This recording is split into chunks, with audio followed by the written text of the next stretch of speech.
Perfeito, já estamos com a gravação, só confirmar se deu tudo certo. Gravação, sim, por favor. Então, Carla, pode fazer a abertura oficial do evento, a nossa embaixadora do festival, aqui com a equipe toda reunida, da equipe da Referência do Brasil aqui para o festival. Por favor, Carla. Tá bom, então acho que vocês devem estar acompanhando, mas quem ainda não sabe, o mês de fevereiro é um mês bem festivo aí, em comemoração aos 20 anos do Manifesto Ágil, e essa comemoração, né, esse aniversário do Manifesto Ágil, gerou desde o início do ano passado uma iniciativa global de fazer, então, todo mês, as pessoas do mundo todo poderem cadastrar os seus eventos, né? Então, o conceito dele mesmo é compartilhar conhecimento nas línguas locais, isso é muito bacana também, né? Ou seja, não é como quando você propõe uma palestra, algo para um congresso que você vai ter que normalmente falar né, na língua, normalmente inglês, ou às vezes até o espanhol mesmo, mas não, é simplesmente uma confraternização, ou seja, todas as pessoas que quiseram colocar um evento gratuito,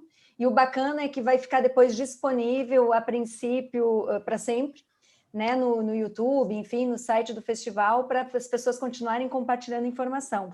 Outro ponto é que se pretende continuar com essa comunidade. Né? Na verdade, a comunidade do Agile Reflect, né? Eles estão querendo continuar, assim que eu tiver mais informações, provavelmente vai ser aí a maior comunidade global com práticas ágeis. Então, está muito bacana. Mas sem me estender muito, né, a gente trouxe aqui justamente para participar dessa comemoração, esse evento, falando justamente não só da agilidade, mas como hoje a gente tem essa integração, né, entre ágil, transformação digital, intracultural, eu brinco, é um mundo de transformações. Você não consegue fazer elas isolada.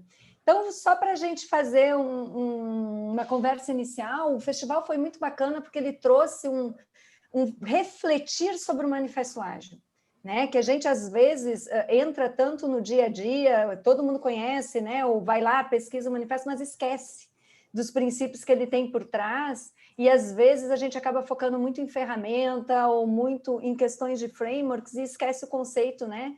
O princípio que o festival tem levado muito essa reflexão. Nós estávamos conversando há pouco, ontem eu participei então, de um dos eventos aí do festival, que era os patronos, e estava, por exemplo, lá, né, o Harry, o Alistair Cockburn, que foram aí os signatários do Manifesto Ágil, e trazendo, né, surgiu principalmente para tratar a questão da melhoria contínua. Então, a gente não pode esquecer que o ágil ele está focado, pelo menos os próprios criadores, e é o que a gente busca enquanto Agile Coach, enquanto desenvolvedor de um time ágil, enquanto envolvido nesse ambiente, é como eu posso fazer melhor. Né? Você se questionar, então, hoje, o que a gente fez hoje foi bom, né? Ou não foi tão bom assim, o que eu posso fazer melhor amanhã, e muito focado em pessoas.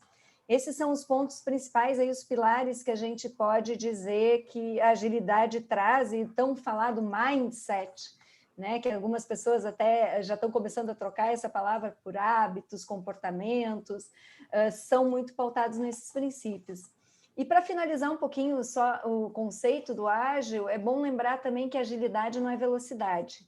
Ele veio do esporte agility, que não sei se todos conhecem, mas é aquele que os cachorrinhos passam barreira, né, que vão com seus donos, e é justamente a tua capacidade de se adaptar às barreiras e desafios que aparecem na tua frente de uma forma rápida nesse sentido, né? Se adaptar ao tempo e você conseguir atingir aquele resultado que você espera. Então, basicamente, o que eu tinha para falar, né, aí do festival e da questão de você sempre lembrar dos princípios. Princípio vale muito mais do que uma discussão por uma ferramenta, por um framework ou por uma bandeira, como eu costumo brincar. É justamente isso, essa decisão que eu estou tomando, ela está aderente ao princípio? Né? Então, é esse o ponto aí, e aí, se Henrique, Antonelli, se quiserem complementar, se alguém quiser comentar alguma coisa também. Eu queria até aproveitar para movimentar aqui o slide, colocar aqui no slide de fundo só para a gente conectar já com as pessoas, fazer uma menção aqui ao Jailton Júnior, né, que teve um problema pessoal, não vai estar aqui com a gente, mas também era um dos participantes aqui e dos apoiadores, né, dos líderes aqui do festival dentro do Brasil, né, a Carla, nossa grande líder aqui, a embaixadora, né, para o Brasil, a gente como uma equipe aqui de apoio, a gente conseguiu mais de 40 eventos só no Brasil, né, foram mais de 230 aqui na América do Sul, mais de 600 no mundo todo, né, então realmente um grande movimento, como a Carla falou, uma grande comunidade, né, agora que vai se criando naturalmente, né, de conexão para falar sobre agilidade. E eu queria dar só uma introdução também falando um pouco sobre inovação, né? A gente fala muito de inovação, mas o que é inovação, né? Muitos confundem com criação, né? E, na verdade, não é somente uma criação, ela tem que estar vinculada a um novo modelo de negócio, a um produto, a um serviço, né? Por isso que a gente fala muito de inovação aplicado nas organizações, né? Nas empresas, mas também em grupos, né, que não tenham sentido objetivo de lucro, né? Como a gente fala, as organizações não governamentais. O governo também, de alguma forma, você também enxerga essa inovação, né? A gente hoje em dia vê muitos mercados e muitos países falando sobre inovação nos governos também, né? Aqui no Brasil de alguma forma, e a gente vai conectando todos esses conceitos, né? E sempre se conecta muito inovação com entregar mais valor. E o que é valor, né? Eu costumo brincar que o valor está muito vinculado ao que a gente realmente considera, né? Um exemplo prático para mim é o celular da gente, né? Se você pensar hoje, quantos aplicativos tem no seu celular? E aí a segunda pergunta é quantos você realmente usa, né? Provavelmente vocês vão ter muito mais aplicativos que vocês não usam. E isso é a explicação de valor, né? Em algum momento, talvez, ou ele já veio no celular, ou vocês tiveram um incentivo de baixá-lo, isso gerou um valor, mas talvez vocês substituíram por outro produto, né, que entregava valor, ou deixaram de ter aquela necessidade, né, aquela utilidade, e isso conecta com a questão de valor. E eu queria deixar quando ele falar um pouco sobre, dar um spoiler um pouco, né, eu sei que tem um evento específico sobre o BANI, né, que é a situação atual, né, alguns chamavam de VUCA também. Eu só queria fazer um adendo, Henrique, sim. Só da questão do valor, né, que o ágil vem com isso também, e eu gosto, a gente vai encontrar várias definições de valor, né, não existe, mas eu gosto muito de juntar do Lean com do Discipline Agile, né.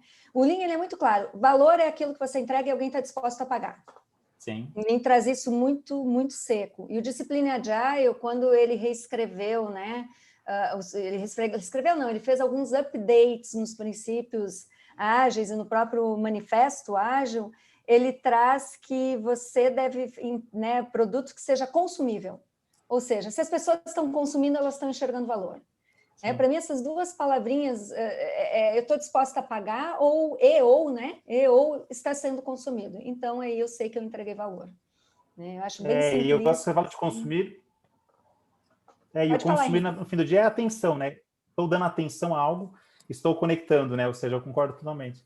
E aí, só voltando para o Antonelli, então, para comentar um pouco sobre, né, dar um spoiler da palestra, eu sei que vai ter um evento só sobre isso, né, talvez vai comentar um pouco do conceito do BANI, né? E a gente falar também do VUCA, né? E fazer isso, e talvez falar um pouco de transformação, né? A gente fechar um pouco dos conceitos para dar essa introdução, e aí a gente já começar falando um pouco mais sobre a aplicação dessa agilidade na transformação digital e na inovação nas organizações. Por favor, Antonelli. Opa, pessoal, boa noite a todos, bom dia, boa tarde, boa noite, o evento está sendo gravado, a gente tem que falar para todos os públicos, né? Bom, é um prazer estar aqui, é um prazer fazer parte desse time muito forte que a gente montou para trazer esse festival para o Brasil. O Brasil foi protagonista nesse movimento global. Com relação à transformação digital, é legal porque o conceito de valor se altera muito pouco quando a gente fala de transformação. Pega o meu... A forma como a gente entrega esse valor, a quantidade e a capilaridade de pessoas e empresas que a gente alcança entregando esse valor, e o mercado que se forma, um novo mercado que se forma através dessa mudança. Eu lembro, eu trabalhei na CA, né? A Carla também trabalhou. A Carla tinha um programa na mão dela que era o Cidade na Palma da Mão, lembra? GPM, Governo na Palma da Mão. Governo na Palma da Mão, não era cidade, era todo o estado. Isso. A ideia da transformação digital é aquilo tudo que você pode fazer com o dedo, né? Então, você tem o mundo ao alcance dos seus dedos, por isso que a transformação é digital. E aí, quando a gente faz um processo de manufatura, de indústria, tudo ficar ao alcance do seu dedo, a gente diz que a gente está fazendo transformação digital. O problema é que as pessoas nem sempre estão adaptadas a esse modelo. Então, aí entra no conceito que a Carla colocou no início, das outras transformações, que vem a transformação cultural, né? As pessoas têm que se adaptar a um novo modelo de trabalhar, uma nova forma de pensar. Tem a transformação ágil, muitas vezes, que é uma nova forma de entregar a estratégia da empresa, né? Eu costumo dizer que eu não gosto de entregar projeto, porque projeto não serve para nada. Projeto, basicamente, é uma derivação de um desejo estratégico da empresa para alcançar um resultado esperado. Então, a entrega da estratégia está sendo feita em muitas empresas de uma forma diferente. E aí demanda uma transformação cultural, uma transformação organizacional, porque a empresa começa a se organizar de uma maneira diferente, os departamentos, as hierarquias e as matrizes, né, as estruturas matriciais, começam a trabalhar de uma maneira diferente. E para eu entregar aquela funcionalidade na palma da sua mão, toda uma cadeia de valor é modificada. E isso, no final das contas, é essa transformação. É a forma diferente, uma forma que não era feita antes, que a gente vai trabalhar. E é sobre isso, sobre essa transformação, sobre o que a gente vai utilizar de ideias novas para fazer a mesma coisa de uma forma melhor, que talvez o Henrique comentou aí que é a inovação, e como é que a agilidade entra para poder ser um apoio nesse processo. A agilidade sozinha não é nada, né? Se eu pegar a agilidade e simplesmente começar a trabalhar lá em Scrums, ou em quadros Kanban, ou numa forma de Lean, ou seja, com um processo mais enxuto, se eu não for entregar nada, não serve. Então, no final das contas, a gente vai trabalhar com Customer Centricity o tempo inteiro, com o cliente ao centro, entregando valor para quem realmente importa. Então, são várias coisas que a gente vai debater bastante essa noite. Legal, Antonelli, você ter trazido, porque o conceito, né, mais purista, vamos dizer assim, da transformação digital, eu só posso considerar, não é porque eu digitalizei algo, né? A transformação digital, ela só acontece se ela trouxer um efeito da digitalização na sociedade, onde você interage, no ambiente que você interage. Se você digitalizar algo e não trouxer o efeito, é costumado chamar de digitalização. Né? Eu fiz um processo de digitalização, que eu digitalizei em determinado produto ou serviço, mas não teve um ganho, ele não é considerado uma transformação digital, é um detalhe que volta de novo à entrega de valor. Ele trouxe algum efeito? Ele trouxe algo, né, que agregou, pode ser até um impacto negativo, né, mas ele trouxe algum impacto, então eu fiz uma transformação digital dentro daquele meu ambiente. Né? Então as pessoas confundem muito, às vezes, em não trazer uma melhoria, e não trazer, de fato, um ganho, digitalizei algo. Né? Então, acho que esse é um ponto bem interessante. Não, muito bom, Carla. E eu acho que um ponto também a gente refletir um pouco é porque o contexto hoje fala tanto, né? Por que tem uma demanda muito forte, desde a agilidade, também da inovação, né? E essa transformação, né? Ou seja, talvez comentar um pouco sobre o que está gerando essa demanda, né? Da onde que está surgindo tudo isso e por que esses conceitos se aplicam tão bem nesse momento. Então, talvez pensando um pouco no contexto, né? Talvez não só da pandemia, né? Que eu acho que é um contexto muito mais imediato, mas pensando nos últimos movimentos, nos últimos anos, como vocês veem essa questão, esse impacto dessas mudanças na economia, nas organizações e, naturalmente, nessa conexão com esses conceitos? O que vocês acham? Ok, primeiro, Antonelli. Vai lá, pode ir. Não, vamos lá. Então, eu diria, existem vários focos, né? Existem aquelas empresas que são de vanguarda, e que, de fato, elas vão, porque é o que faz o diferencial. Algumas coisas estão virando commodities já, mas você conseguir aí, junto às transformações, conseguir inovar com algo digital e você sair na frente, é o caminho que as empresas estão encontrando, mas eu diria que muitas empresas estão nesse caminho por questão de sobrevivência. Né? Ou seja, ou eu vou, né? Porque não tem como ficar parado. Vamos lá, eu vivo, por exemplo, num mundo como é a Globo. Se a Globo, por acaso, lá atrás tivesse dito, não, eu sou muito bom, sou a maior audiência, né, televisiva que tem aqui, e não foi a que saiu na frente, né? Foi depois de Netflix, enfim, etc., do mercado. Mas se ela não vai, quanto perderia do mercado? Né? Hoje eu estou dentro de MediaTek, e aí depois a gente pode comentar um pouquinho, né, sobre isso, onde realmente se respira digital, ainda que eu não esteja direto na área de vídeos, né, e de streaming, mas eu estou num que justamente faz a jornada do consumidor, você vai ou vai. É o normal, né, o novo normal. Você consegue imaginar quem tem criança, filho, ter que esperar tal dia quando vai lançar um filme?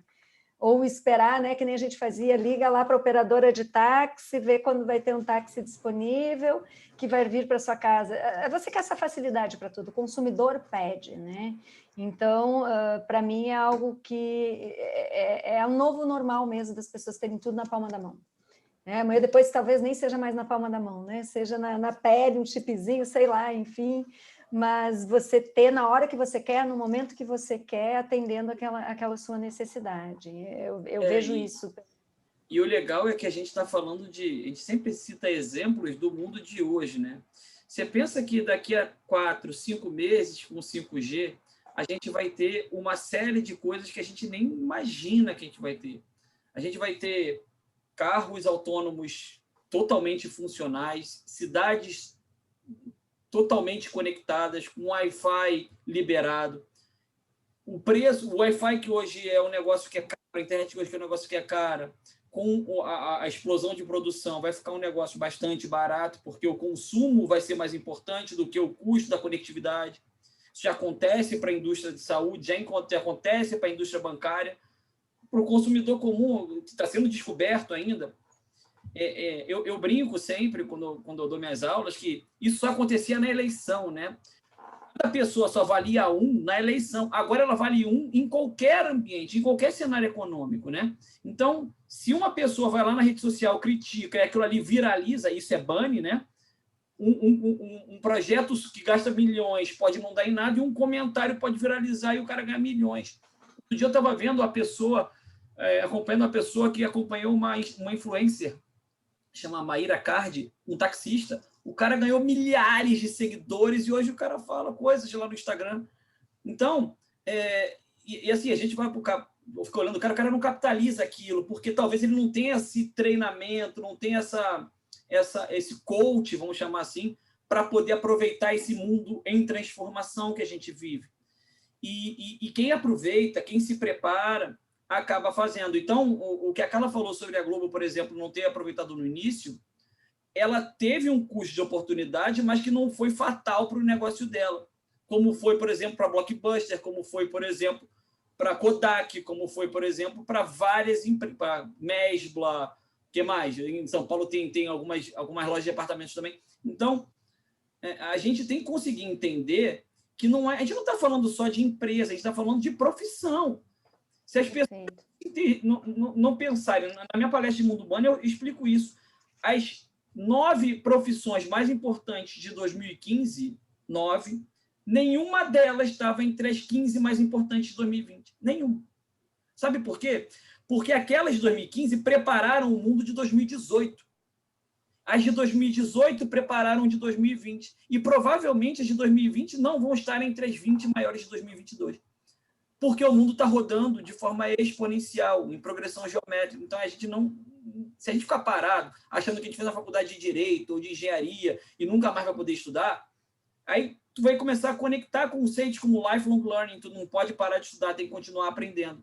Tem que conectar um conceito de transformação mental, cultural e organizacional. Você não pode pensar que eu trabalho numa empresa, na Claro, que é uma empresa que tem várias empresas no grupo, na parte que eu trabalho, que é a parte de TV, a NET nadava de braçada há anos. Pensa se eu estou na área de inovação lá, né? Pensa se os caras não estivessem pensando em streaming. A gente acabou de lançar um produto de streaming lá, o Claro Box. Se a gente não estivesse pensando, tem lá Disney Plus, Amazon Prime, Netflix, Globoplay. A gente ia ficar para trás rápido, ia desaparecer. Então, conceitos como churn, como NPS, viraram vocabulário comum nas empresas. E elas têm que tratar de responder a isso. Os projetos não são mais uma ideia do dono para poder atender o mercado. Isso foi no marketing 1.0, lá o Ford, né? Que diz, eu tenho carro, é preto, e compra se quiser. A gente está no marketing 4.0, onde o consumidor é muito ativo. E as redes potencializam ou acabam com a sua companhia do dia para a noite. São bons pontos mesmo, e acho que esse impacto está muito visível, né? Por exemplo, um exemplo que eu gosto de dar é a entrega de comida, né? Como a gente consegue enxergar que agilizou tanto o processo com essas grandes players, né, que a gente tem hoje, como, por exemplo, o Uber, né, Globo, e é impressionante que foi uma briga, né, uma competição muito forte de grandes plataformas em toda a América Latina praticamente ao mesmo tempo. Você acompanhava, era em Lima, em Buenos Aires, em São Paulo, né, e todas juntas, e aí depois também nas cidades menores, assim, de uma forma... E é impressionante como os restaurantes tiveram que se adaptar em 2, 3 meses, tiveram que entrar na plataforma. E tem regras diferentes, por exemplo, as plataformas se entregam no máximo até 4 quilômetros. Então, aquele público que você estava acostumado, a pessoa ligar de 5, 10 quilômetros, já não conseguia atender mais. E outra questão do clique, né? Você que clicava já tinha uma informação dessa concorrência, no sentido de você ver o preço dela, né? A qualidade, você tinha análises de rate.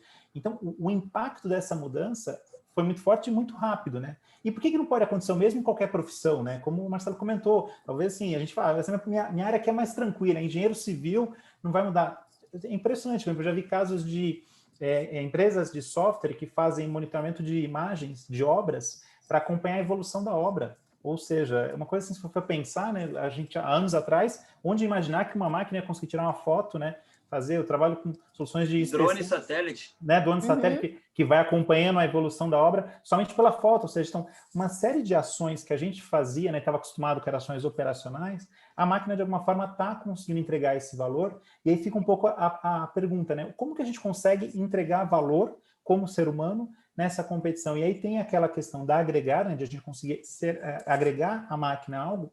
E aí eu queria desenvolver um pouco dessa questão não somente colocar o cliente no centro, mas toda essa questão de inovação, né, de criatividade, do famoso pensar fora da caixa, né, de tentar achar alternativas, soluções. Antes era uma área que fazia isso, né, aquela área de pesquisa e desenvolvimento, né? Hoje é a empresa toda, desde a pessoa que está no atendimento a cliente lá na ponta, tem que estar sugerindo opções, né, alternativas para melhorar o trabalho, porque ele está ali no contato com o cliente, ele pode enxergar também.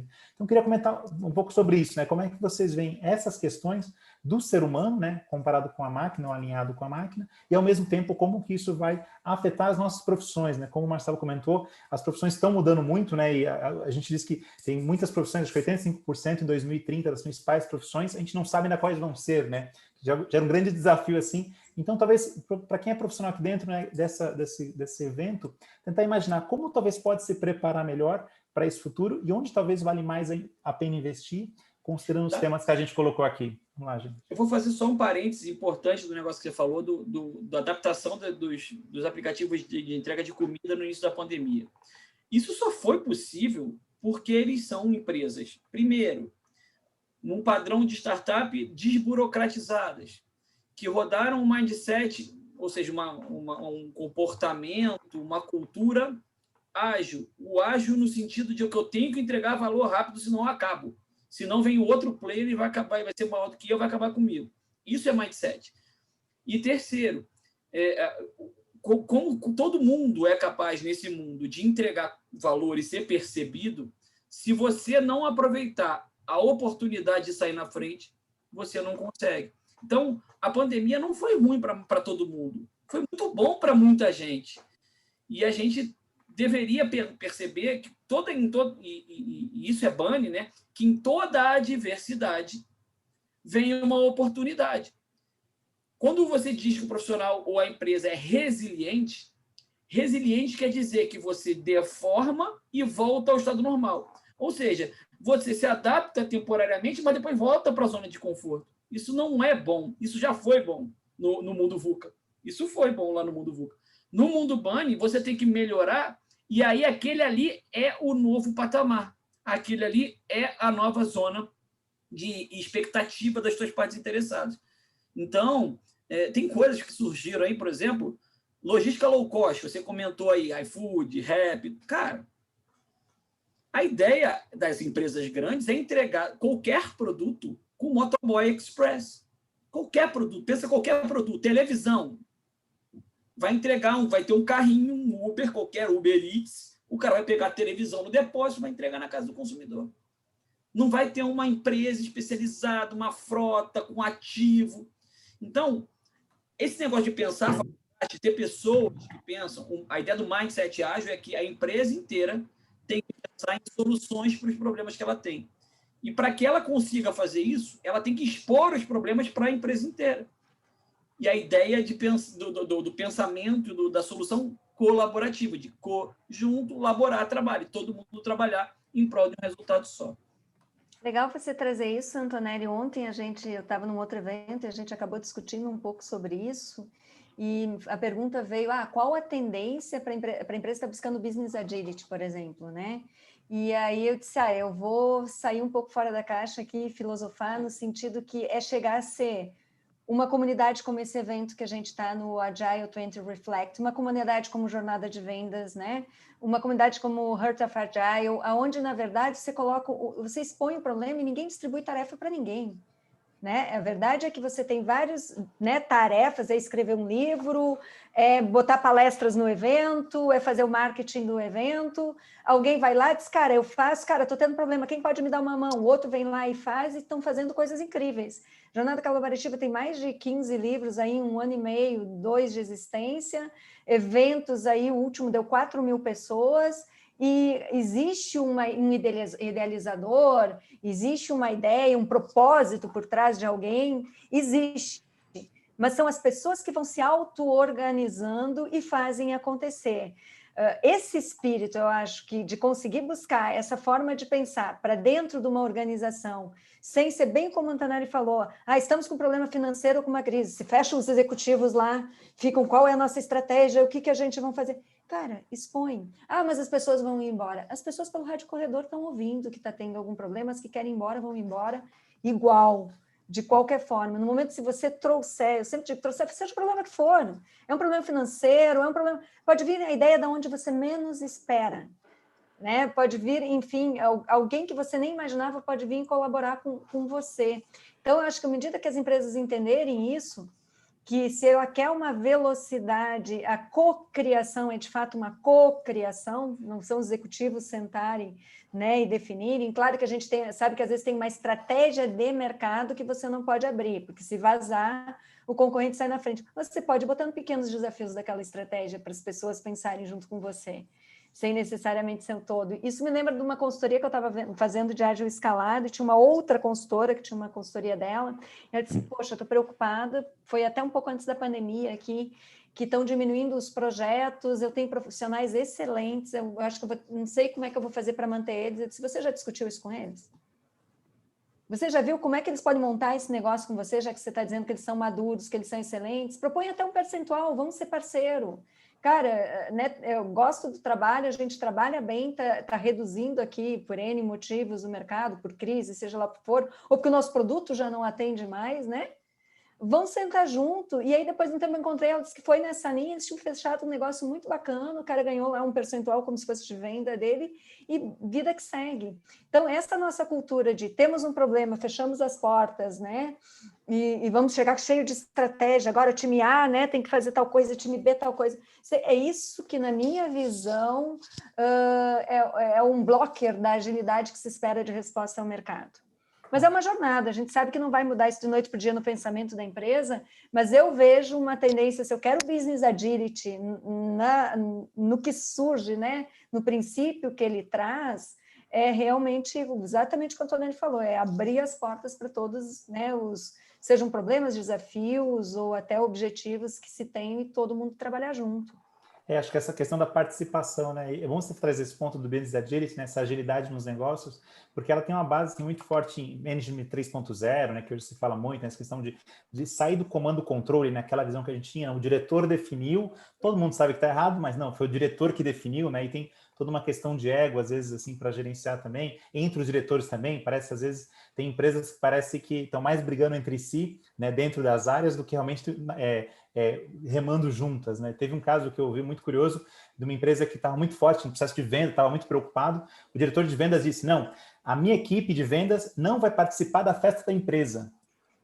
Fiquei assim impressionado, falei, gente, o momento da festa não é somente pela celebração natural, tem uma oportunidade de interação das pessoas, né? Às vezes você teve um problema com uma área, você com uma pessoa, né, de uma outra área, você aproveita ali a festa, né, relaxa, conversa com as pessoas, tem toda uma interação que é natural. Eu fico pensando, poxa, mas será que justifica, né, as pessoas terem que trabalhar no momento da festa porque estão querendo bater meta? Então, são uma série de fatores que eu acho que desafiam.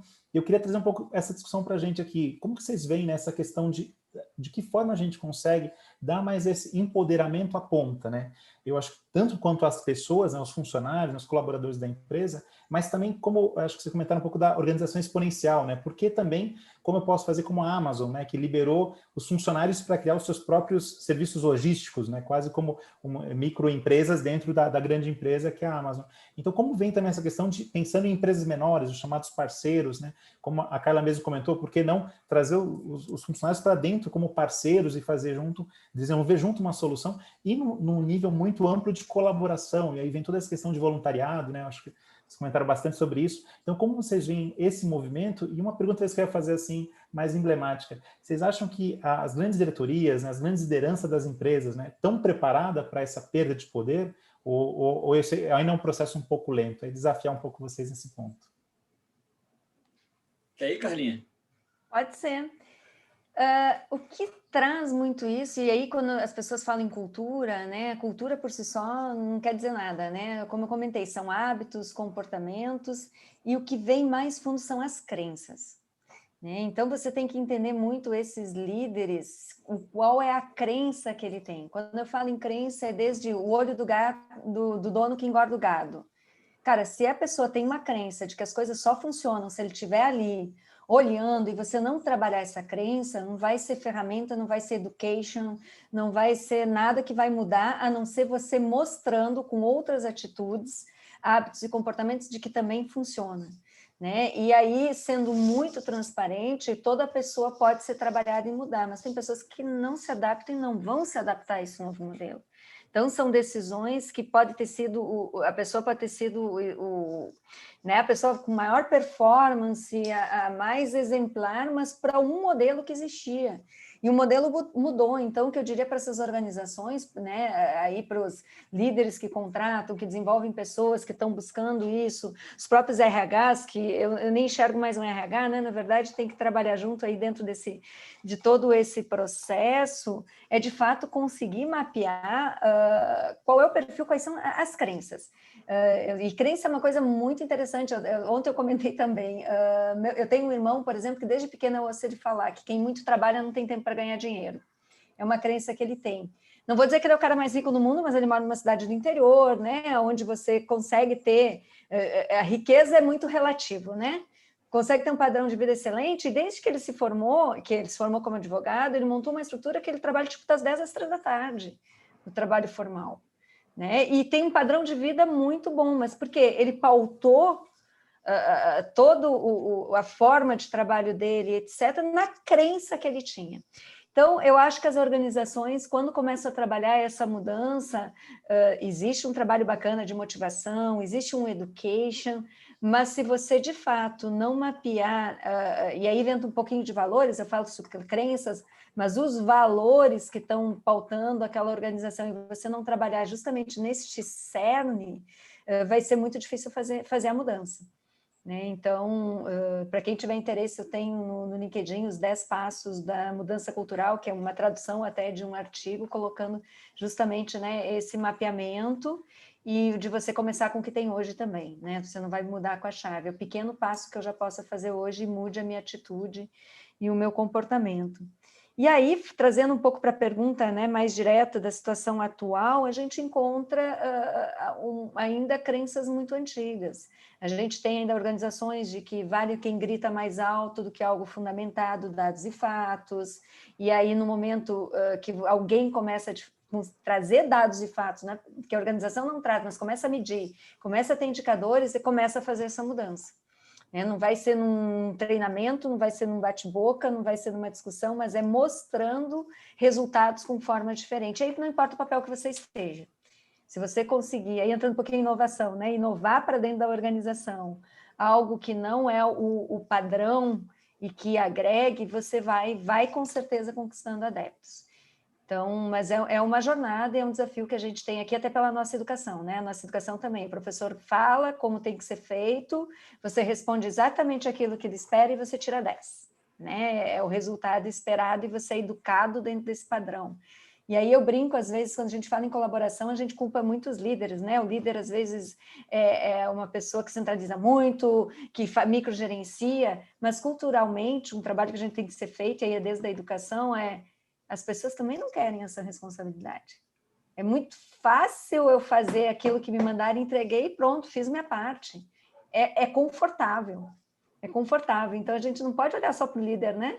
E sim trazer a pessoa passar a ter esse ownership, né? O senso de dono, de fato, e que ele está ali sendo uma peça-chave importante, até muito além da tarefa que é dada a ele. E esse é o desafio que a gente tem aí dentro das organizações. Eu adorei que você falou da responsabilidade, né? Muita gente às vezes gasta mais energia tentando achar uma desculpa por que não entregou o trabalho do que correndo atrás de uma solução para entregar, né? Eu acho que é bem esse ponto que você falou, assim, às vezes a pessoa não quer ser o protagonista, né? Ou por exemplo, do ambiente, ou por uma cultura, né? Uma crença que foi criada. Ah, não, quem fala é taxado, é o mensageiro, né? Vamos criticar o mensageiro da notícia ruim. E a pessoa se isenta e fica a passividade que hoje em dia não tem mais espaço, né? Acho que a cobrança ou a expectativa é muito alta, né? O que você acha, Antonelli? Então, eu costumo brincar com isso, né? Vamos tentar ficar do lado da solução, né? Ficar do lado do problema é mais fácil. Ficar do lado da solução às vezes é mais difícil, dá mais trabalho e tudo mais, mas eu digo que recompensa normalmente ficar do lado da solução. Com relação às lideranças, eu tenho uma visão muito alinhada ao business agility. Assim, os melhores líderes vão aparecer nesse momento, né? Aqueles caras que realmente entendem do que estão doando no negócio, que eles realmente são capazes de realizar e de conduzir esse processo de transformação e ou inovação. Obviamente que se você tem uma cultura, e aí cultura, lembrando, é o conjunto de crenças, é o conjunto de vivências que a pessoa tem. Então, se eu estou numa empresa que há 30 anos faz assim, aquela síndrome de Gabriela, né? Eu nasci assim, eu cresci assim, você sempre assim. O cara demora um pouquinho mais, mas eu vou contar uma história. Eu fui bem novo, eu fui chamado para estruturar um escritório de projetos na Petrobras, na Engenharia Básica de Exploração e Produção, no SEMPES. E aí tinha um senhor, né, o senhor Edival, um cara que tinha 40 anos de Petrobras, da engenharia naval, né? Ele falou, pô, mas eu tenho o dobro de tempo de vida que você tem de idade, de trabalho do que você tem de idade. E assim, eu sempre achei que, assim, se eu estou ali, não é para ficar obedecendo. Óbvio que existe uma hierarquia, existe um processo, ainda mais há 20 anos atrás. Mas eu estou aqui porque eu tenho uma função que é diferente da dele, que é diferente da do outro, mas eu estou aqui, e se me chamaram aqui, é porque não está tão bom assim, né? Se tivesse uma maravilha, deixaria do jeito que estava, não contrataria uma consultoria para poder fazer uma alteração. Então, é exatamente assim que eu vejo o processo.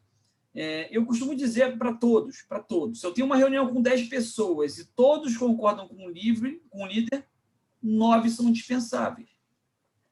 O líder não quer o cara que concorde com ele sempre. Obviamente que tem vezes que ele vai estar certo, mas ele quer pessoas que encontrem o que pode melhorar naquele discurso dele. O que pode ser ainda melhor. Assim, esse discurso é bom, né? O que pode ser ainda melhor do que o chefe falou. Chefe, esse seu discurso é ótimo, mas pô, tem esse ponto aqui que pode melhorar a sua ideia. Aí ele fala, realmente, tem isso. Então, boa ideia, chefe. Então, assim, a gente vai treinando o cara a ter esse comportamento disruptivo, vamos chamar assim, diferente do padrão. E vejam, eu já passei por algumas empresas que tinham essa liderança de mercado e sofreram, passaram a sofrer com esse mundo um pouco mais globalizado, um pouco mais competitivo. E o que normalmente aconteceu, sim, quase 100% dos casos, é que todos se adaptaram, cara. Dificilmente vai ter aquele cara que não se adapta. Normalmente, esse cara que não se adapta não está na parte de cima da cadeia. Ele está na parte de baixo, no nível tático operacional, daquele cara que eu estou na zona de conforto. Quando o cara chega no nível estratégico, quando a liderança está lá em cima, ele já se acostumou que, para ele se manter naquela posição, a empresa tem que ganhar dinheiro. Ele já sabe disso. E se ele começa a ver balanço, ele começa a ver os relatórios, ele começa a perceber que o churn está alto, o dinheiro está indo pelo ralo, tantas mil pessoas estão desistindo do teu produto por mês. Ele sabe que se ele não acreditar, se ele não buscar uma alternativa, o trabalho dele vai ser só, a perda do emprego vai ser só consequência do que a empresa está passando. E aí são pessoas inteligentes, normalmente. A não ser que em empresas familiares, normalmente quem está no nível mais alto da empresa é um conjunto de pessoas experientes. Eles vão contratar quem? Uma consultoria para ajudá-los. Eles vão fazer um treinamento, vão treinar suas equipes, vão acreditar no que a equipe, que eventualmente é mais jovem, e aí a gente está no mundo multigeracional, onde de repente o cara é mais um baby boomer ou um X, e pensa de uma maneira, ele não consegue entender por que o mundo está indo para aquela direção. Então, ele traz um Y, traz um millennial para ajudá-lo, para apoiá-lo, e aí você vê lideranças jovens assumindo posições estratégicas. Por quê? Porque os diretores percebem que eles não conseguem perceber, eles não conseguem se adaptar àquele mundo novo tão rapidamente. Eles precisam de um apoio. E aí as startups estão ganhando muita força, as fintechs estão nadando de braçada. Esse mundo está se adaptando. Na minha cabeça, a Carla falou um negócio, quem não se adapta acaba sendo repelido, e isso é verdade, mas cada vez menos eu estou vendo um processo de negacionismo, vamos chamar assim, né? Cada vez mais as pessoas estão acreditando que realmente, se elas não fizerem nada, elas vão para o saco, como eu costumo dizer. Elas vão ser promovidas ao mercado. Então, todos estão buscando essa adaptação. Obviamente, quanto mais a cultura da empresa é arraigada, esse conjunto de crenças e valores, esse direcionamento, né? Mindset eu gosto de usar direcionamento. Esse direcionamento não está tão claro para toda a empresa, mais demorado esse processo. E aí as pessoas têm que perceber se a empresa aguenta essa adaptação tão longeva, tão demorada. Tem empresas que não conseguem. Não conseguem. E a pandemia não fez nada mais do que passar da terceira para a quarta marcha. Só isso. O processo já vinha se desenvolvendo. Só que eu, ao invés de estar subindo a ladeira, eu cheguei no cume e estou descendo agora. E, assim, vai acabar a pandemia, o processo vai acelerar, porque a curva é exponencial, né? O processo vai continuar acelerando. E eu gosto de falar de Bunny justamente por causa disso. Eu vou ter... Vocês veem, antigamente, fazer um evento desse dava 900 pessoas, 1.000 pessoas. Por que não dão tantas pessoas mais num evento? E para todos, não é aqui. Eu fui diretor de eventos durante os últimos anos no PMI de São Paulo. Porque tem muito evento. E de muitas comunidades. A gente está falando de comunidade? Comunidade é uma palavra que quer dizer pessoas com interesses em comum, né? Então, se eu tenho um interesse muito específico, e cada vez o mundo está mais específico, eu vou só naquele lá que me interessa. Porque todo o outro, eu sei que se eu não vir lá, e aí tem aquela questão do efeito mental, aquele lá eu sei que, de uma forma ou de outra, vai estar em alguma nuvem, vai estar no YouTube, eu vou buscar lá no Google e eu vou achar. É o mesmo efeito que quando minha filha tinha, sei lá, 2 anos, ela pegou minha câmera, que era aquela normal, e ficou fazendo assim para ver se a foto aumentava. Não era touch. Só que na cabeça dela, tudo era touch, porque ela nasceu no mundo digital. Então, as empresas têm que viver como as startups vivem, nativas. Se eu tenho uma empresa de 40 anos e ela acha que vai funcionar como funcionava há 5, eu não estou falando 40, há 5, esquece. Ela traz. E os executivos já perceberam isso, tá, Henrique? Não, bom ponto. Eu queria até perguntar um pouco sobre isso, né? Porque hoje em dia a gente tem um excesso, né? A gente fala que saiu do mundo da escassez para o mundo da abundância, né? Hoje tem muito, né? Mesmo atividades, né? Conhecimento, mesmo capital para investimento também, ou seja, hoje em dia tem muito mais facilidade do que era antes. Só que, por outro lado, também, para as empresas, fica difícil, às vezes, tomar as decisões, ou seja, com tantas opções, né? Com tantas estratégias, hoje em dia, com tantos frameworks, né? Tantos marcos de trabalho, a gente, às vezes, fica até confuso, né? Eu acho que até tem um movimento hoje de busca da essência, né? De depois de tanto focar em tantas variações, né? Agora tentando buscar algo que converja um pouco mais, né? Um pouco do design thinking, esse conceito, né, do pensamento divergente, convergente, sempre essa busca. Então, deixaria assim, que talvez falando um pouco dos desafios, dessas dificuldades para o futuro, né, para essas empresas que querem começar com esse trabalho, talvez como que elas conseguem se aproximar um pouco mais dessa visão, ou seja, conseguir entrar nesse ritmo, né? Talvez assim, acho que tem muita empresa hoje que olha e fala, poxa, mas por onde eu começo, né? Tem aquele sonho, não, eu vou fazer uma revolução, né? Muitos começam por fazer uma revolução e é pior, ou seja, as coisas não funcionam.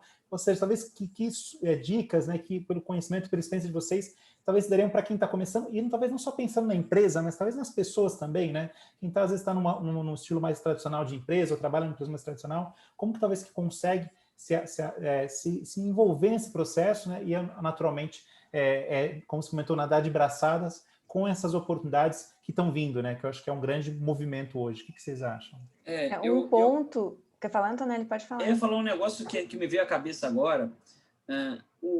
Da mesma forma que uma empresa cresce muito rapidamente numa curva exponencial, ela cai muito rapidamente numa curva exponencial. Porque o fator da progressão geométrica pode ser positivo ou negativo, né?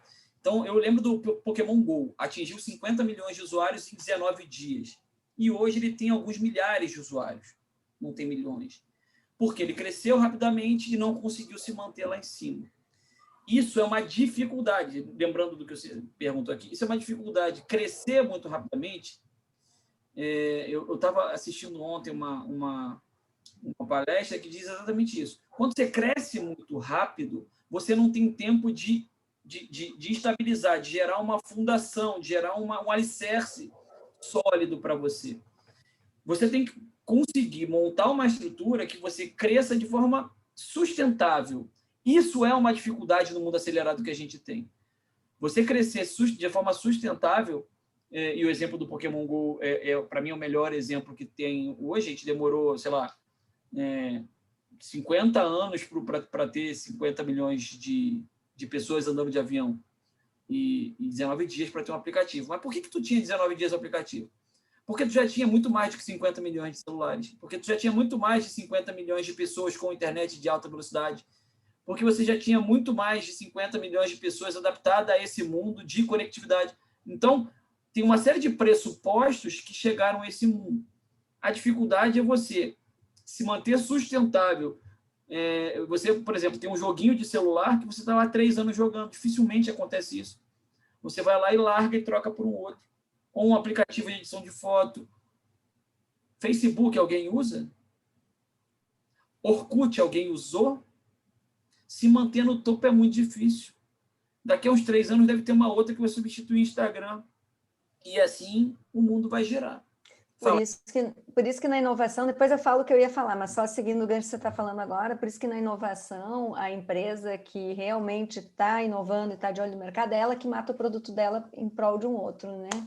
Então, é você matar o seu próprio produto também, né? Existe se apegar àquele produto e vai botando dinheiro, e vai botando dinheiro, e vai botando dinheiro, e não vai vendo que ele vai afundando. Talvez seja melhor matar e iniciar um outro.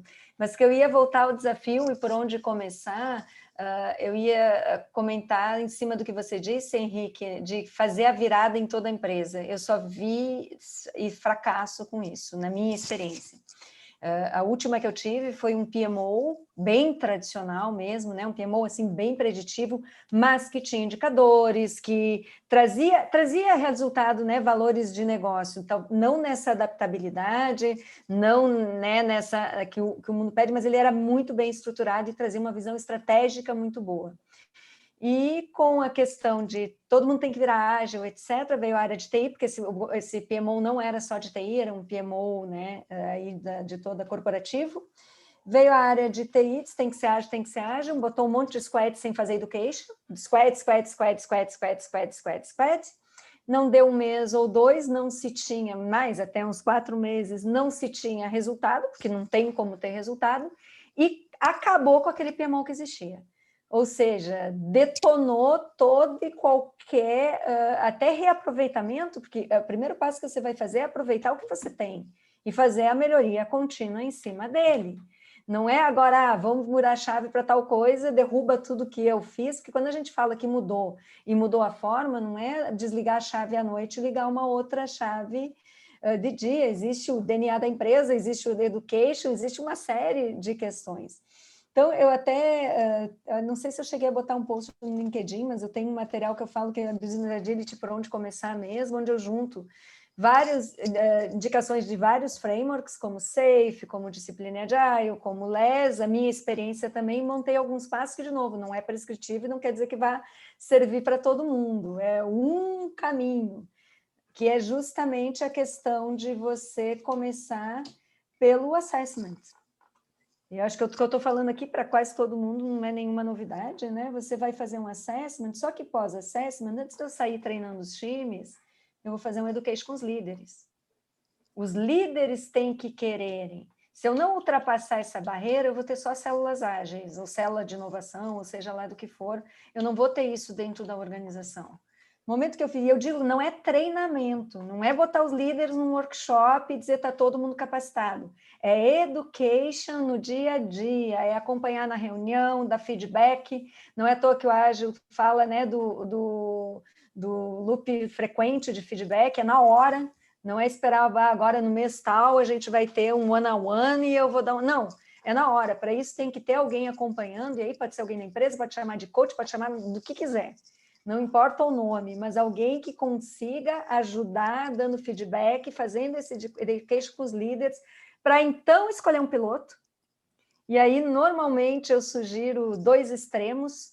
Se é muito tradicional, talvez seja mais fácil para a organização uma área de inovação, apesar de ficar, né, isolado, mas talvez seja a forma mais fácil de começar. Ou olhar para aquela área com os péssimos resultados, que precisa ser feito alguma coisa, que está desesperada, né? Seja a área de marketing, área de vendas, área, não importa, aquela que está nos indicadores lá, no pior indicador, que ele também vai estar propenso a fazer essa mudança, porque vai estar pedindo ajuda, né? Muitas vezes aquela área pode ser... E aí começa com esse piloto e vai para o ciclo do PDSA, né? Que eu prefiro até do que o PDCA, que é de Deming também, que até eu não sabia, ele tinha criado antes do PDCA, mas o PDCA ganhou aí mais... adeptos a ele, mas o C, que é o do check, você muda pelo study. Então, né, você tem o plan do study, o seu resultado, e faz o act, porque não existe, por mais que exista uma pressão, uma velocidade, você tem que olhar aquele teu Pareto, 80-20, quais são os 20% que, de fato, vão fazer diferença e vão trazer a sobrevivência, vamos dizer, do meu negócio, ou o quanto eu vou querer de market share, depende do objetivo que eu vou ter, e começar com ele, 20%, que não vai ser 20% de cara, né? 5, 6, 7, 8, 20%, e depois eu vou trabalhando as outras áreas. E foi bom lembrar que antes mesmo do assessment, eu sempre digo que tem que saber o para quê.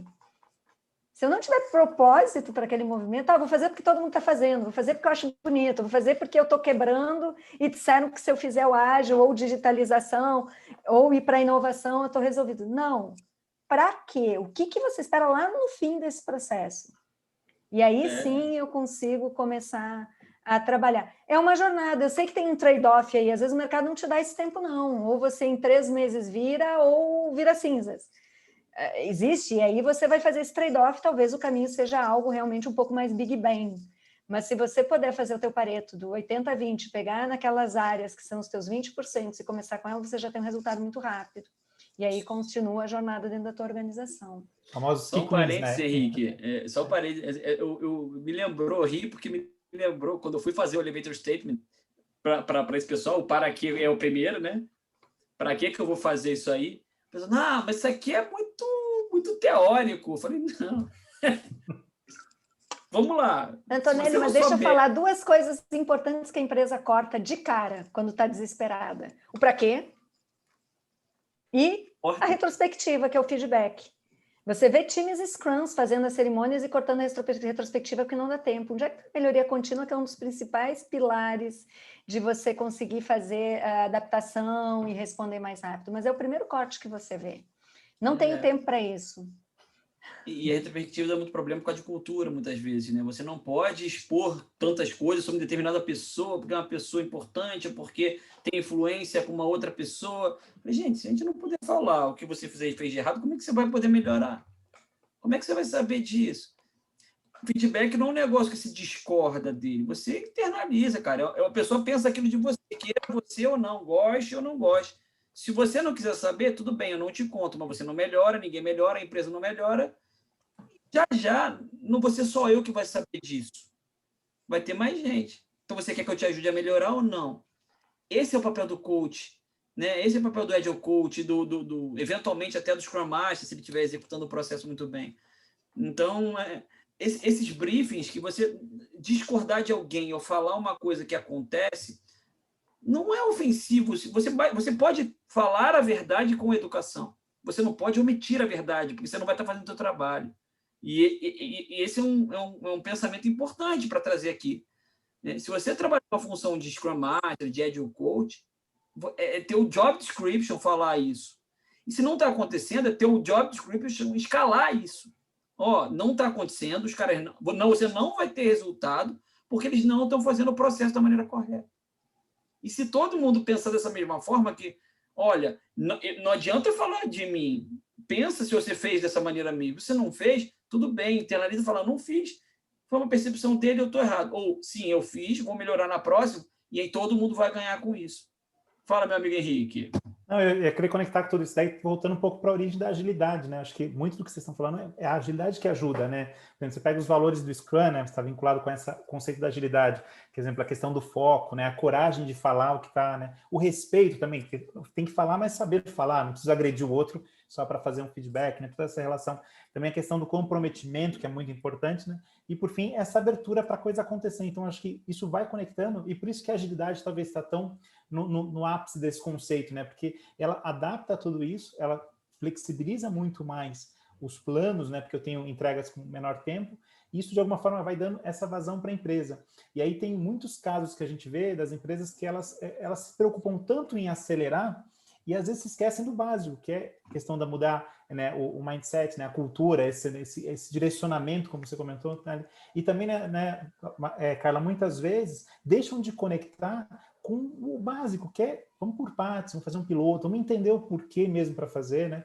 Tem um caso no Peru que é muito curioso, de uma telecom, que ela queria, né, se mostrar ágil, então ela deu um curso para 2.000 pessoas para fazer quadro branco com post-it, né? E isso depois vazou para o mercado, porque chegou um ponto que era até cômico, né? O pessoal falando, meu, mas não tem o porquê, não estava claro a motivação. Sim, fizeram treinamento, tinha um quadro banco, tinha um post-it, e aí tem toda essa, até muitas empresas tiram até um pouco de barato, mas você vai falar de post-it, né? Até tem um pouco de preconceito, entre aspas, sobre alguns conceitos, porque às vezes foram mal aplicados, né? E aí, trazendo isso um pouco, né? Como vocês veem a agilidade para talvez ajudar em tudo isso? E com essa questão da transformação também, né? Toda a necessidade de inovação e cada vez mais aberta para a empresa toda. Não dá mais para esperar que venha, né, uma definição de uma área. Então, como vocês conectam a agilidade com tudo isso que a gente está falando aqui? Vai, Antonelli. Bom, ó, eu acho o seguinte, a agilidade é uma forma de trabalhar. É uma forma de trabalhar para problemas complexos, ou seja, que eu tenho incerteza ou na forma de executar ou no resultado que eu quero atingir. Então, como a gente está num mundo muito rápido e com muita incerteza, porque tem muitos fatores, muitas variáveis que influenciam, a agilidade tem sido muito utilizada. Por outro lado, esse exemplo que você deu do Peru é um exemplo de quem quer encontrar o fim no meio. A agilidade é meio, é o caminho para você atingir a sua estratégia, é o caminho para você chegar no seu resultado, não é o fim. E aí, quando você tem determinada área de negócio, que você identifica que algumas das cerimônias, vamos chamar assim, alguns dos artefatos são importantes e outros desprezados, que não são necessários, você pode ir para um caminho híbrido. Você pode dar àquela área a oportunidade de pensar. Porque quando você fala o método pelo método, você tira a possibilidade dessa área de pensar. Não, vamos seguir aquilo ali, porque aquilo ali é o único caminho. Não. Um método, eu sou uma pessoa mais antiga, então eu tenho lá, uma das 7 funções de um gerente de projeto é ser um criador de métodos. Isso está no PMBOK desde o PMBOK 2. O que é um criador de métodos? O Guia PMBOK ele trazia boas práticas e eu pegava as melhores para aquele cenário que eu tinha e adaptava. A mesma coisa, o ágil é um método que basicamente ele é incremental, mas ele fundamentalmente é adaptativo para adaptar às necessidades daquela área. Se eu simplesmente pegar um método pronto, seja Kanban, Scrum, Lean, sei lá, Safe, Less, Next, qualquer um, vai dar ruim. Eu tenho que pegar aquilo ali, ver como é que aquilo ali se encaixa, se conecta com a minha empresa, seja no aspecto cultural, organizacional e tudo mais, e fazer uma forma como aquela empresa funciona melhor. Né? Eu brinco muito, às vezes assim, muito fora da caixa, tipo o Flamengo, meu time, do Jorge Jesus, é o mesmo time de agora, mesmo time, os mesmos, tem 9 iguais, mas funciona diferente, sabe por quê? Porque o ambiente é diferente, o ano é diferente, o técnico, o treinador é diferente, provavelmente o massagista, porque morreu na pandemia, é diferente.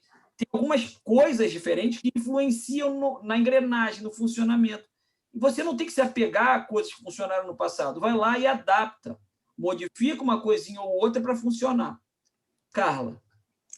Então, eu ia comentar um pouquinho, voltar um pouquinho para a questão da liderança. A gente não pode esquecer que quando a gente está falando de agilidade, líder não é o líder formal. É ele mais os líderes que as pessoas, né, seguem, seja por comportamento, por técnico, enfim, por especialista, não importa. Então, até voltando lá o por onde começar, é mapear esses líderes e fazer um grupo, né, um time de gerentes, diretores, enfim, mas aqueles líderes junto no início. E a liderança não significa cargo ou função.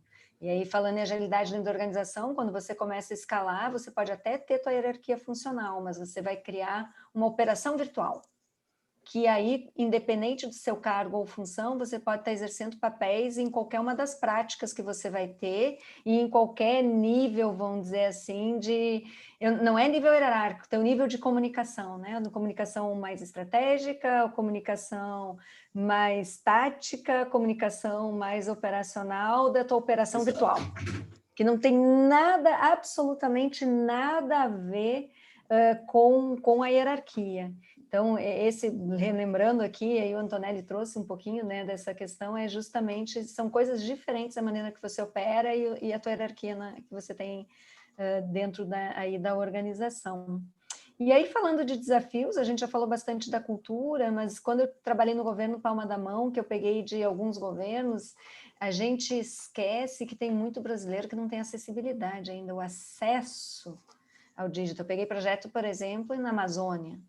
As pessoas vão de barco para atravessar o Ribeirinho, que governo na Palma da Mão, o propósito era o bem-estar e o serviço ao cidadão.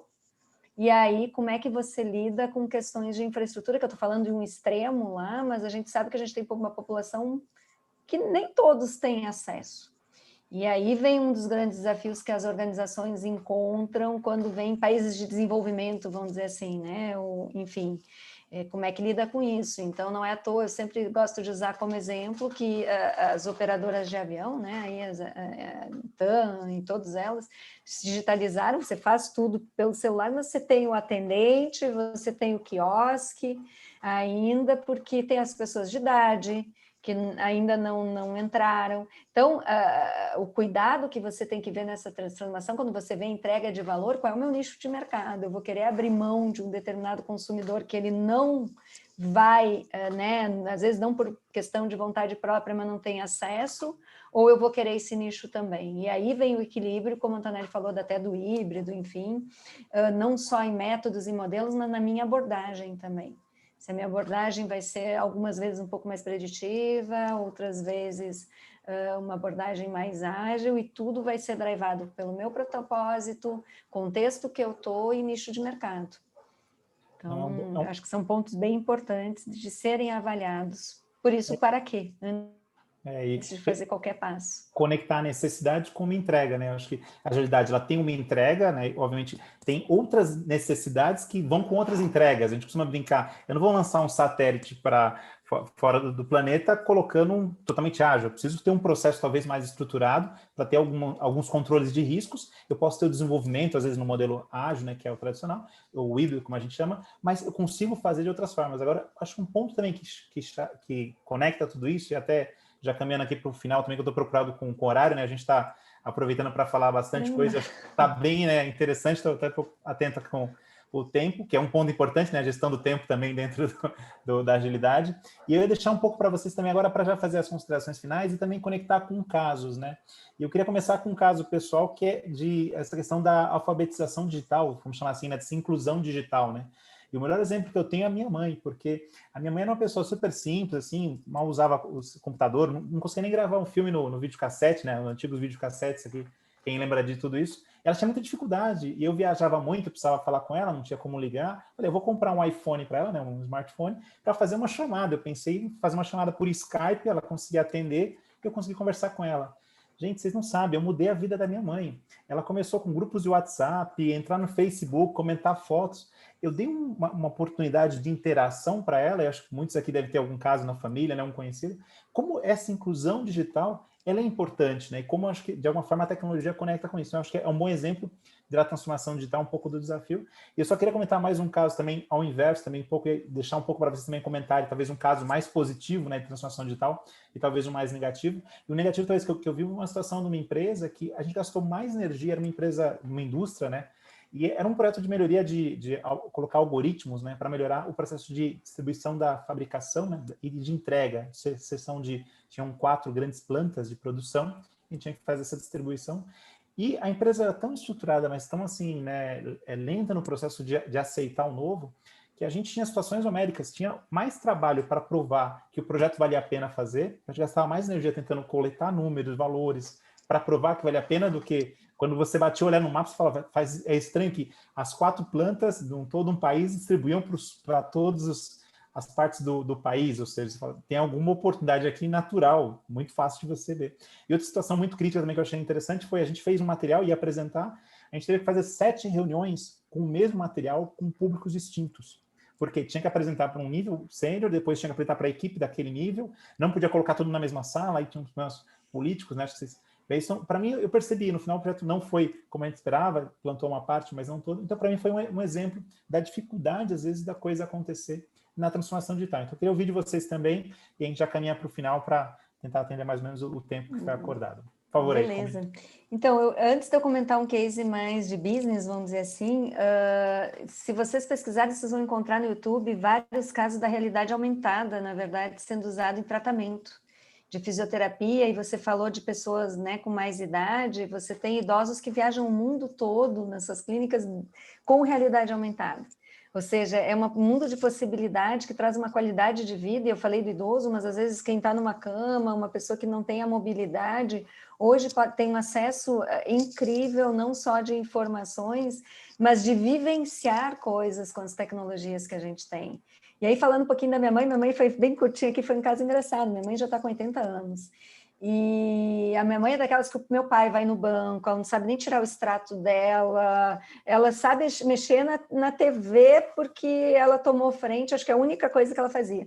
E ela começou a reclamar para mim que a irmã dela, que é 2 anos mais velha, ia na casa dela e ficava só no celular. E por causa dessa irritação, ela foi aprender a mexer no celular também. Então, hoje, nos domingos, parece 2 adolescentes, uma em cada canto da poltrona, no WhatsApp, conversando com os grupos no celular. É muito engraçado isso, quanto muda o comportamento. Mas queria trazer de case também, teve esse do governo na palma da mão, eu vou botar um link aqui de um post que eu fiz em 2019, que não é exatamente só em cima do governo na palma da mão, mas eu fiz uma sequência de posts sobre transformação digital sentindo na pele, que eu trago aqui 5 perspectivas, que é da tecnologia, da cultura, do negócio e RH, liderança e inclusão digital, que eu acho que eu transcrevi ali boa parte da minha vivência e muito dentro de governo, como eu comentei, do governo na palma da mão. Mas eu tenho um caso interessante de telecom também, que o projeto era um projeto que eu estava na CA na época, né? Então a gente tinha lá para fazer a exposição de serviços, mas a gente tinha também DevOps, e tinha também uma área, né, que tinha que promover toda a infraestrutura para isso. E não só a gente usou o híbrido por etapas, que funcionou muito bem, mas a gente teve uma falha incrível, que a gente só percebeu no meio do projeto, de que havia competição entre as áreas. Quase não existe isso, né? Principalmente telecom. E que a gente só conseguiu retomar quando a gente percebeu isso fazendo bootcamp, que é o Education. Puxou todo mundo para a sala, fez 3 dias, mesmo no meio do projeto, um bootcamp explicando todo o processo que era pautado enfim, em princípios ágeis, papel, responsabilidade, você está com exposição de serviços, entra a questão da área jurídica, de envolver o jurídico, não pode esquecer não só a segurança de tecnologia da informação, mas a área jurídica mesmo. Então, não tem como você fazer uma transformação digital em um business agile se não tiver todo mundo junto. Isso foi uma coisa assim que eu aprendi lá atrás, a gente já sabe isso, mas realmente, para retomar o projeto, foi a única forma do que a gente passou a aplicar depois no início, né, tanto no governo da palma da mão, como outros, enfim, dentro da própria CA na época, começando tudo por um bootcamp, que é os papéis e responsabilidades também, que muitas vezes geram desafio e conflito, e a briga por poder. É isso, e acho que já agradeço aí todo mundo que ficou até esse horário, muito bom esse bate-papo. Por mim, a gente, se pegasse uma cervejinha e estivesse num boteco, podia seguir aí noite adentro. Valeu mesmo. Muito bom. Bom, com relação a cases, a gente tem muitos, tem alguns que a gente pode falar, outros que a gente não pode falar ainda, mas eu diria que tudo mais ou menos se repete. O que as empresas têm feito, umas mais e outras menos, é tentar buscar dentro do seu nicho como o mercado funciona. E eu acredito, ao invés de falar de case, Henrique, vou procurar dar 3 dicas aqui de como o mercado está funcionando. Primeiro, obviamente, eu já falei, é o cliente no centro, ou seja, tudo partir de um processo onde o cliente está no centro da estratégia. O que ele precisa, como ele vai se sentir melhor, e isso vai funcionar através do segundo item que eu vou trazer aqui, que é data-driven, ou seja, você tomar a decisão orientado a dados, orientado a informações, e não de acordo com o que alguém acha. Né? Eu brinquei que eu cheguei em uma determinada empresa que a empresa está implementando um método que a Amazon utiliza, o método do six-pager, né? O working backwards, e aí o pessoal começou a escrever o six-pager, eu estava lá, eu falei, gente, isso aqui não está customer-centric, está company-centric total, né? Isso aqui, você está olhando para a sua tecnologia para melhorar no seu back-end. Vocês sabem o que os caras querem? É isso que os caras desejam? Ser data-driven, ser orientado a dados, é o segundo ponto. E, como a gente tem cliente demais, nos leva ao terceiro ponto, analytics. Você trabalhar forte de forma estruturada com Big Data, com ciência de dados, com inteligência de negócio e inteligência de mercado. Você tem um bom data lake para você extrair as informações corretas para tomar decisão. Então, essas 3 coisinhas, customer-centric, o customer centricity, o foco no foco do cliente, você ser data-driven, trabalhar orientado a dados, e você ter uma boa base de analytics para você tomar decisões em tempo real de uma forma mais correta, assertiva. Então, são esses 3 recados que eu dou, que é como eu vejo que o mercado está se direcionando. Quem faz no achismo, de repente acerta, de repente erra, mas não se mantém, não é sustentável. Para ser sustentável, tem que estar orientado a basicamente os 3 pilares. E eu também aproveito para agradecer muito a presença de todo mundo. Lembrar que hoje é só o terceiro, no caso, teve a cerimônia no domingo, o terceiro dia do evento. Temos até o dia 28 eventos. Eu estarei aqui no dia 11, junto com meu amigo Nelson Rosamilha, para falar de pensamento crítico em projetos ágeis, e no dia 19 para desmistificar o mundo Bunny, destraçalhar o mundo Bunny, para mostrar para vocês que o VUCA já passou e faz um certo tempo. Muito bom, fantástico isso de ver toda essa conexão com os eventos. Eu queria aproveitar até para fazer o gancho aqui só com a tela mesmo do nosso evento aqui. Então, agradecer, desculpas, né, ao Jailton Júnior, que teve esse problema mesmo, não conseguiu participar, né? Pedir desculpas a quem está participando, mas foi um tema pessoal mesmo, não pôde participar. A gente teve um material muito bom aqui com a Carla, né, e com o Marcelo, então agradecer a eles também, agradecer a quem está participando. Só queria comentar também que amanhã vai ter um evento similar, só que em espanhol, então a ideia é ter esse desafio também de fazer isso conectando com as outras partes aqui da América Latina. No caso, alguém tenha curiosidade, interesse, né, a gente faz em espanhol e com isso tem essa oportunidade de estar aqui. E deixar agora também para Carla fazer o fechamento, talvez, né, como embaixadora, comentar um pouco mais do festival, né, são mais de 600 eventos, como o Marcelo já antecipou, e agradecer a todos e, por favor, embaixadora, faça o fechamento. Muito rápido, não vou tomar o tempo de vocês não, mas se vocês ainda não entraram no site do festival, ainda não olharam a agenda do festival, a gente está tendo oportunidades incríveis. A abertura foi muito bacana, com pessoas que são ícones, como eu brinquei aqui com eles antes, me botaram para falar depois do Scott Engler. Quer dizer, e depois de cada evento, que são os eventos, que são os key events que tem, normalmente tem bate-papo, salas que você tem oportunidade incrível de conversar com pessoas que talvez você não vá ter um acesso tão fácil, por mais que a gente esteja aí no mundo digital, mas de ter esse acesso e trocar ideias. Ontem teve os patronos também, que teve vários aí que foram signatários, e como o Henrique falou, são mais de 600 eventos.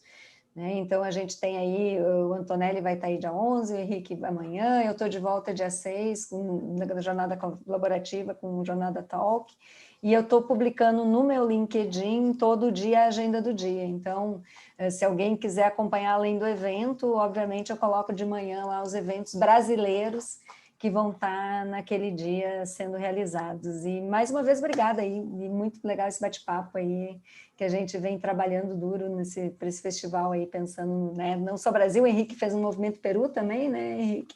Então, muito bacana mesmo. Obrigada, pessoal. Isso aí, tem esse evento que é amanhã na América Latina, depois vai ter o Rei Chafariari do Peru, né, que é no dia 10, no dia 25 tem aqui do Rei Chafariari do Brasil também, e a ideia é interagir, muitos eventos, muita oportunidade mesmo, lembrando que tudo vai estar gravado, então se você está vendo essa edição também gravada, a ideia é compartilhar todos os eventos, né, um dos compromissos é que sejam gravados, sejam gratuitos, sejam disponíveis, eu acho que é uma grande oportunidade mesmo, muita interação, muita colaboração, e agradecer mais uma vez a todos vocês que estão participando, e um grande abraço, uma ótima noite e muito obrigado pela assistência, né, pela participação. Valeu, pessoal. Valeu. Tchau, tchau. Tchau, tchau.